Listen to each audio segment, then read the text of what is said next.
Hey everybody, this is Nick. Okay, so, welcome to Quest for Glory 4. Considered by many fans of the Quest for Glory series as to be the best and probably one of the most buggiest game in the series. Quest for Glory 3 I thought was quite buggy, but there's only a couple of places where I got stuck, or I got an error basically. Quest for Glory 3, the worst bugs was really, or terrible, or yeah, bad implementation was the puzzle points, as it's quite impossible to get 500 out of 500 puzzle points. In Quest for Glory 4, there was a ton of bugs because certain parts of the game required a slower CPU, and if you play in a faster CPU, it would just kind of really just be bad for you. And it rhymed, look at that.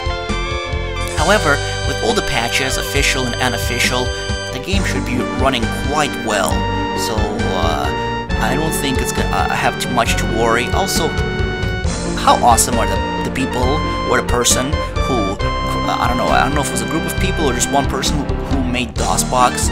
I mean, it makes playing this game just fantastic, I think. So, kudos to whoever made DOSBox. This is fantastic, because you can lower the CPU speed and get through the game, or certain parts of the game, probably even without patches, I would guess. Okay, so,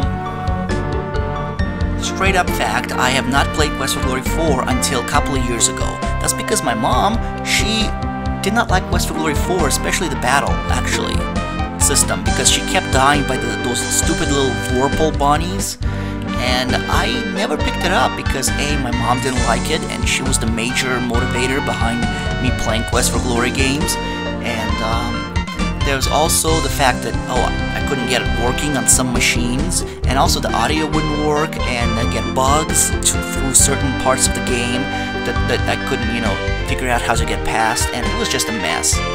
So I really just didn't play it until a couple of years ago, and when I did, I loved it because the game is just fantastic. I think it's really awesome, dark, gritty. There's a lot of humor simply because, in my opinion, I think, because the game is really dark and deals with a lot of issues. Maybe not mature, but definitely moral and ethical issues. Kidnap. Definitely hint at necrophilia by a certain someone, as we'll see later on. Let's see. Of course, there's a whole bunch of undead monsters or demonic monsters, which is if you're 10, 11 when you play this game, it might be kind of scary. Let's see what else. Yeah, and overall, the theme is just kind of dark and spooky, and nobody likes you, which I really like, because you're not like in Shapir, where everybody knew you to be the hero of the kata. No, in here, nobody knows you, nobody gives a crap about you, they want you to leave. And you have to earn their trust, you have to do good deeds and heroic deeds to become the hero that you are. So it's really awesome. And everyone's attitude changes as the game progresses, which I liked as well. So nothing was handed to you in the golden platter in terms of attitude from the towns or the NPCs. You actually have to earn their gratitude and all that stuff. Well, I pretty much babbled long enough. The setting here is in Mordavia. The story is simple. A certain someone moved into the castle, and all of a sudden, you got rains that created a swamp, and foul magic was at play, and you got, just basically Mordavia is cut off. Before that, there was the whole thing with the cultists, and they're trying to resurrect this demon, and it didn't really succeed because of two certain characters, Irana and Paladin Pyotr, and led armies against the cultists and all that stuff. And then, basically, you were summoned here by dark magic, as we found out from Quest for Glory 3, and you end up in a weird cave with no inventory, as you will see in the next video. And you're gonna have to figure out what the hell to do, and how the hell do we get to safety, and all that stuff.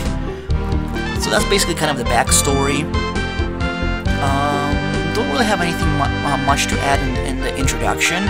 As usual, feel free to skip it. So yeah, oh, like I said, this is the town of Mordavia. The setting here, the folklore, is more of like Transylvania, Slavic type, where you got Domovoys, Rusalki, you got Lishi, what else? Yeah. So you got kind of like Slavic type folklore and stuff, which is pretty neat, I think. So there you have it. Let's go ahead and start the next video. I'm super excited to bring you this. The audios work. I don't have to read. You don't have to listen to my stupid voice reading. Yeah, I'm just really happy that everything worked out. As usual, I'm using the good old game version where they did all the work. I just went to the configuration screen and updated the configurations a bit. That's all. Okay, ladies and gentlemen, I will see you in the next video. Bye-bye.